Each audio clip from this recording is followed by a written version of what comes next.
Hello, welcome to the IDEA 2021 conference. My name is Rafael Reyes and I'm the Director of Product Marketing at Everactive. And it's a pleasure to be with you today to share the recent technology developments on self-powered wireless sensor for the large-scale IoT and discuss what it means to steam trap maintenance and its impact to the overall steam system. So let's start. This slide captures a little bit of the context of the Internet of Things. The idea is that we hope that devices will get disseminated into our world and into our environments so that those environments can become smart. We hear a lot about this in many different contexts. For example, in smart manufacturing, where we hope that sensors keep track not only of the goods that are being produced, but also the equipment and the assets that are doing that production, helping to maintain them in a predictive fashion so they can operate as efficiently as possible, saving resources and achieving high levels of reliability. Smart health is certainly a hot topic too. The idea being that ongoing continuous monitoring of our bodies can do a better job of producing positive outcomes by getting information to stakeholders like our physicians. And this idea just perpetuates across all these different segments. Only if we're able to put electronic devices into the world and in a way that is ubiquitous, we can get access to information and connect that information to the people who need to use it so that we can make informed decisions and have our world operate in a way that is smarter and more efficient than is the case today. In order to realize the greatest impact of the IoT, we need to have pervasive monitoring. Think about this as a world where we have real-time visibility across all assets. What that allows us to do is not just to focus on individual applications and improving their efficiencies, like for example, steam trap systems or rotating machinery, but be able to aggregate all that information at a facility level or a regional level in order to make better decisions on how to operate those facilities. So the real benefit comes from pervasive monitoring or monitoring all assets and not just a fraction of them. Is this really occurring? Where unfortunately, this large-scale Internet of Things is not coming to be as quickly as people were predicting. For example, this slide shows a few predictions that were made in 2012. That year, IBM was predicted by that 2015, there will be 1 trillion IoT devices, but that didn't happen. In 2017, the prediction was down to 50 billion devices by 2020, but that didn't happen. And then in 2018, the prediction had been reduced further down to 25 billion devices by 2025, again, pushing down the number of devices and pushing out the delivery date. The large scale of Internet of Things seems like it's still coming, but progress to that large vision had been very slow. So why it is slow? Well, I have a few ideas. This might not be the only ideas. I think that the first big reason is that batteries are incompatible with this huge scale Internet of Things. A back of the envelope math can allow us to see the problem that batteries introduce. Suppose we wave the magic wand and produce a battery that has a lifetime of 10 years. We can't really do that in most applications today, but if we were able to do it and deploy those 10 years batteries in 1 trillion sensors, you still need to change 274 million batteries in a day. If the battery only has a 3-year lifetime, then you're changing almost 1 billion batteries every day. The back of the envelope math shows that batteries are not compatible with a huge scale Internet of Things. They require intervention by people and a level of maintenance that is not going to work. They will become not just a logistical nightmare, but also an environmental tragedy. The second big reason is that the distribution of devices will continue to proliferate exponentially. You can see on this plot, which shows on the log scale, the number of units sold on the y-axis against time over the decades on the x-axis. You can really see the proliferation of devices. Electronics have gone from PCs that were one per employee to laptops with everyone having computers. And then in the post-mobile world that we live in today, where each of us have, in addition to a computer, a phone, and several other connected devices. But still, we're in the order of maybe 10 devices per person. In order to get to this trillion node Internet of Things vision, we're talking about a much larger scale of adoption of about one device per thing. There's absolutely no opportunity to get there with batteries. This really points to the inevitability of batteryless solution, and that eventually self-power operation by batteryless wireless sensor is going to be how we get to this huge scale Internet of Things. The third big reason is that this business of collecting insights from the physical world is a complex and complicated combination of technologies and services. It requires the implementation of assets, functions, and processes, from identifying the assets to selecting the right sensor technology to determining the right connectivity approach, and then finally implementing the most effective way to communicate insights in a fashion that can create an actionable outcome to the customer with a clear return on investment. This large complexity, coupled with a large variety of applications, comes with a plethora of expertise that needs to come together for the full systems to work properly and create value, resulting in solutions that are not seamless or secure to implement, use, maintain, and expand over time, severely slowing down the adoption of IoT vision across multiple sectors and applications. So this begs the question, can we operate our IT devices without a battery? Can we run it from a renewable energy source or from harvest energy? I'm going to call this the renewable energy sources at the micro scale. Rather than solar panels on your roof, think of a 1 centimeter by 1 centimeter solar panel, the size of a postal stamp, powering the IoT device. So is it possible to operate an IoT device from renewable energy sources at the micro scale? To answer this question, we have to look at the supply and demand of power on an IoT device. First, let's talk about the demand side. How much power does an IoT device consume? And what is the resulting lifetime if I were to power that device from a battery? The graph on the left shows power of an IoT device on the y-axis and time on the x-axis in two scenarios. One powering from a AA battery and the other one powering from a small coin cell battery, like the one you might find in your car key fob. In order to get a 1 year or even a 10-year lifetime on those batteries, we need to be operating at the power range of 100 microwatts or 10 microwatts average power. This still means that after 1 to 10 years, you are disposing the device or changing the battery somehow. Let's look at what you can do from the supply side with the microscale harvesters. The table on the right compares a few different energy harvesters and how much power you can expect from each of them. Starting with outdoor light, which is really an abundant energy source from an IoT device perspective. You can harvest about 1 milliwatt of power from a square centimeter photovoltaic cell. That's about the midpoint level on the demand graph on the left.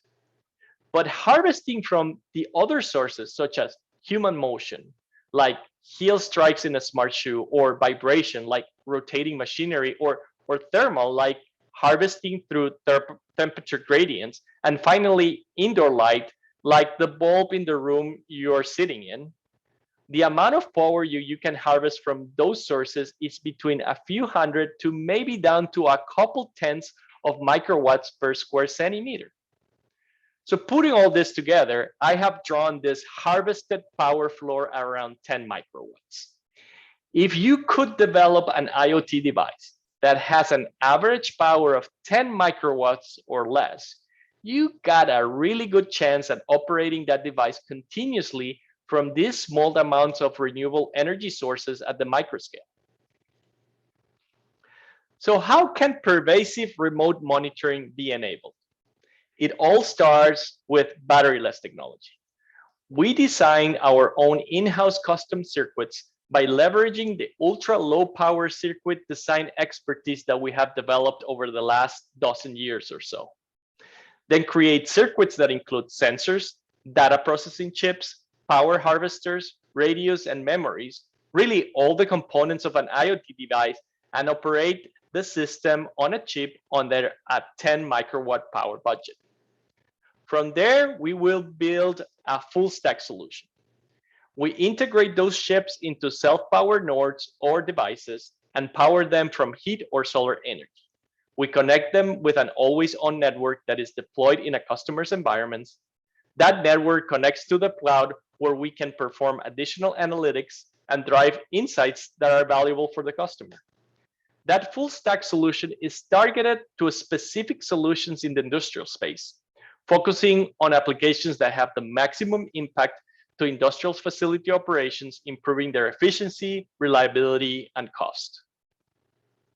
So digging a little bit deeper, the full stack solution starts at the bottom with our custom designed chips, which includes an always-on ultra-low power receiver, an energy harvesting power management unit, and an ultra-low power digital processing unit so we can do data computing at the edge node.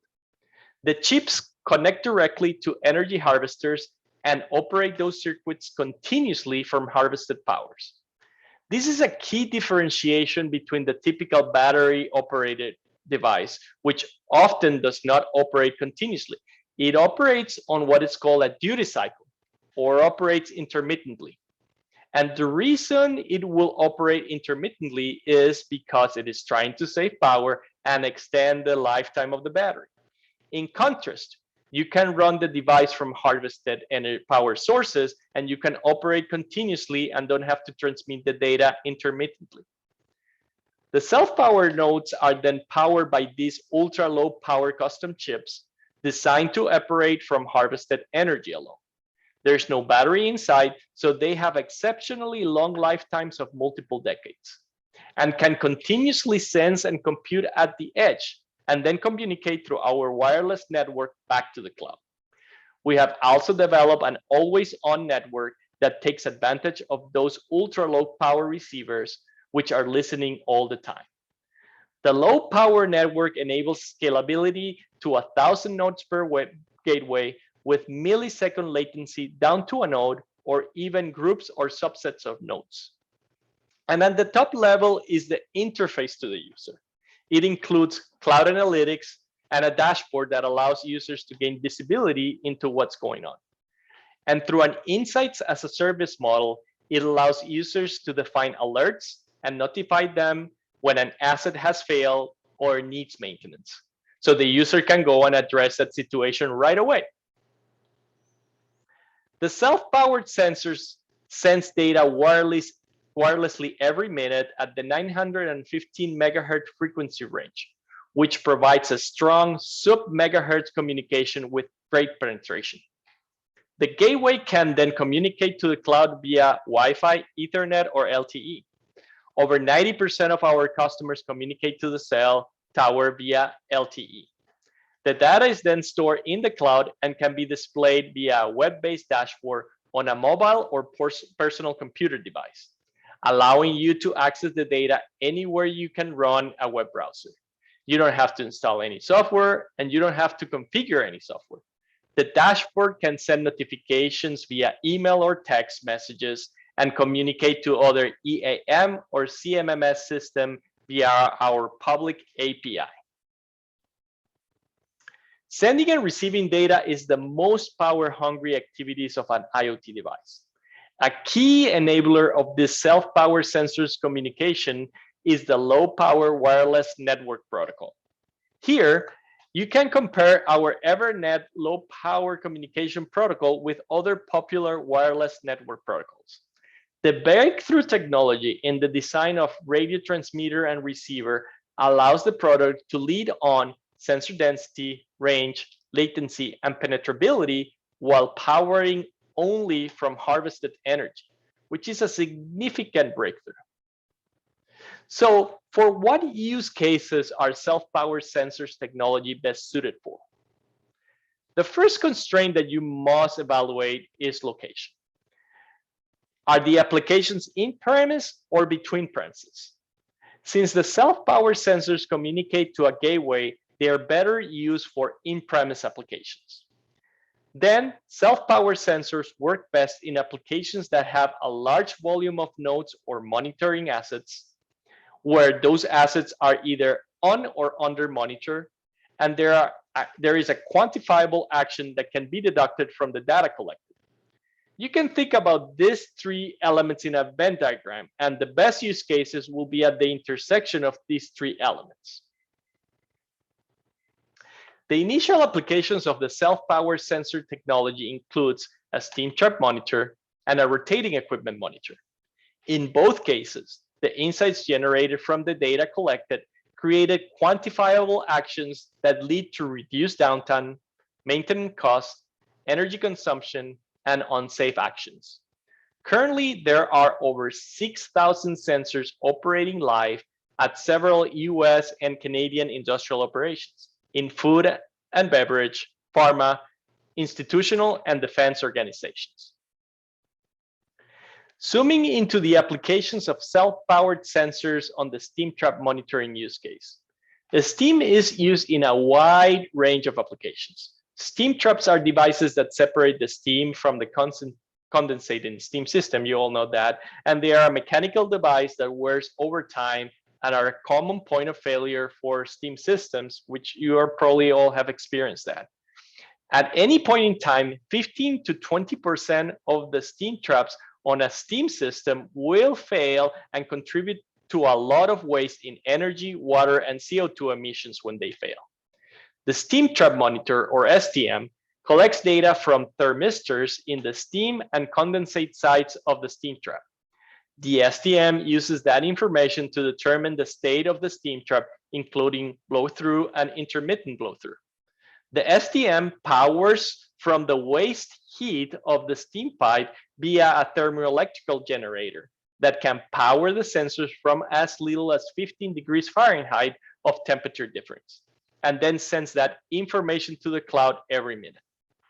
On the right side, I'm showing some projected returns.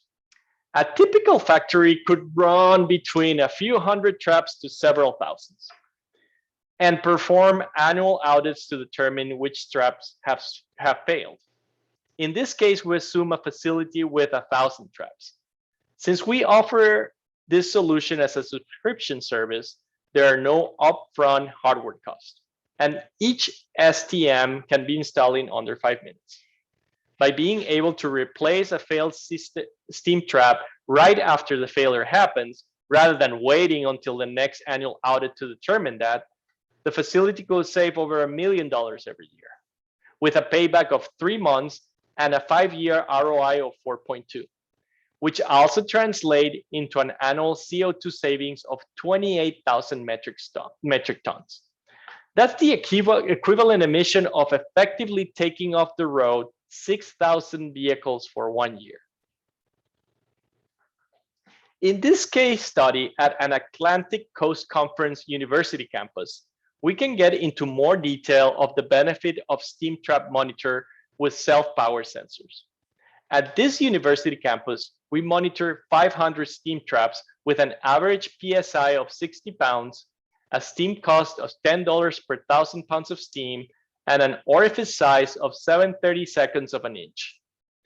The installation cost of 500 STMs is $11,500, and the annual cost of the monitoring service is $125,000 or $250 a year per STM. Every year, this prestigious university campus saves $313,000 on energy by being able to replace the steam trap right when it fails rather than waiting for the annual audit. This results on an annual net energy savings of $188,000 with a 5-year ROI of 1.48 and a payback of 5.2 months. In addition to that, the university saved 3,350 metric tons of CO2 every year. These are some of the quotes that STM has gotten from Phil Reynolds, Hershey's maintenance manager. He was able to best articulate the tragedy of a battery power sensor when he says, if the IoT system required battery replacement, it is a failed system. And he was also able to provide additional insights into the challenges of keeping a condition-based monitoring program up and running over time, which is a difficult task to achieve. He says, when you implement a system, you want to ensure that it is sustainable over time. When your system starts to run itself, you know you really got something going. The self-power sensor technology is currently in its second generation. It supports solar and thermoelectric harvesters, as well as temperature, relative humidity, light, acceleration, and magnetic sensors. In the plan is the development of electromagnetic field and vibration harvesters, as well as pressure, acoustics, ultrasound, and gas sensors. These new developments will enable new applications for the self-power sensors, including filter monitors, corrosion monitors, gas monitors, and heat exchanger monitors, all working seamlessly with the same hardware, software, and networking technology. There is feasibility to continue to improve the technology into a third generation, which will compress the form factor to the size of a cookie and enable a 1 kilometer non-line of sight range. Improvements to the fourth generation will aim at to compress the form factor to the size of a postage stamp and enable up to 3 kilometers non-line of sight range to communicate directly to a cell tower. This will unlock additional applications and use cases like asset tracking, commercial connectivity, connected homes, and wearables. What does this mean to you? First, out-of-the-box services. By the time from taking the sensors out of the box to applying it into a steam trap and seeing real-time data flowing to the clouds is minute, usually under 5 minutes. The minute you install a device and in your asset, it immediately powers up and starts talking to the cloud. Second, no additional maintenance. There are no batteries to recharge and replace, and the device will work seamlessly for multiple decades. You apply the self-power sensor once, and you only go back to that steam trap when you know there's something wrong that needs to be fixed. And finally, maximize returns. We want to make sure we can demonstrate a return on your investment for you and the people in your organization who are going to insist on it before you set out on a new project like installing cutting-edge technology sensors. Therefore, we have a calculator on our dashboard that helps us determine how much money you're saving by applying these self-power sensors to your steam traps. The bottom line, you will save money and reduce emissions with self-power sensors, period. Thank you very much for your time. Please feel free to add your questions to the chat message. We will read your questions and provide an answer soon.